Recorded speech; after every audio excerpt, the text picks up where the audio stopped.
గౌరవ సభ్యులు హరీష్ రావు గారు చాలా సీనియర్ శాసనసభ్యులు, 10 సంవత్సరాలు మంత్రి పదవి చేసిండు, 21 సంవత్సరాల నుంచి శాసనసభలో ఉన్నాడు. కానీ ఎప్పుడూ ఆలస్యంగా స్టార్ట్ కాలేదు. నేను 9 నుంచి 9:30 లోపల నేను వస్తాను.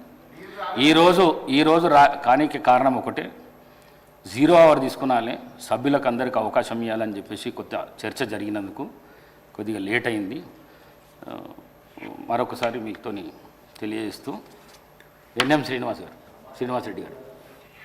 అధ్యక్ష, ఇప్పుడు ప్రతిరోజు ఏదో ఒకటి సభను కించపరచడము, స్పీకర్ పోడియంలోకి రావడం ఇది అలవాటు అయిపోయింది అధ్యక్ష. ఎప్పుడు స్టార్ట్ చేసినామని కాదు, సభలో ఎంత సమయం ప్రజా సమస్యల కోసం చర్చించడం అనేది ముఖ్యం అధ్యక్ష. అతి ముఖ్యమైన బిల్లులో ఈసారి ఏ విషయంలో కూడా వాళ్ళు చర్చకు తీసుకురాలేదు అధ్యక్ష, చర్చ పెట్టలేదు అధ్యక్ష. వాళ్ళు పెట్టిన ప్రివిలేజ్ మోషన్ కూడా అడ్డుకునే ప్రయత్నం చేసిండ్రు. భూభారతి మీద 2 రోజులు సమయం అడిగితే మీరు ఉదార స్వభావంతో మీరు సమయం ఇస్తే ప్రిపేర్ అయ్యి వస్తాము మా ఇంత పెద్దది అన్నోళ్ళు ఆ రోజు ఏం చేసిండ్రు అధ్యక్ష? ఒక్కసారన్నా 1 నిమిషం అన్న సభలో మాట్లాడినరా? ఇంకొకటి అధ్యక్ష, సమయం గురించి మాట్లాడుతూ ఉన్నారు, ప్రిన్సిపల్స్ గురించి మాట్లాడుతూ ఉన్నారు. లీడర్ ఆఫ్ అపోజిషన్ ఇప్పటిదాకా ఈ సభకే రాలేదు అధ్యక్ష. ఈ సభ శాంక్టిటీని తక్కువ చేస్తున్నారు అధ్యక్ష. దాని గురించి కూడా మాట్లాడాలి కదా అధ్యక్ష.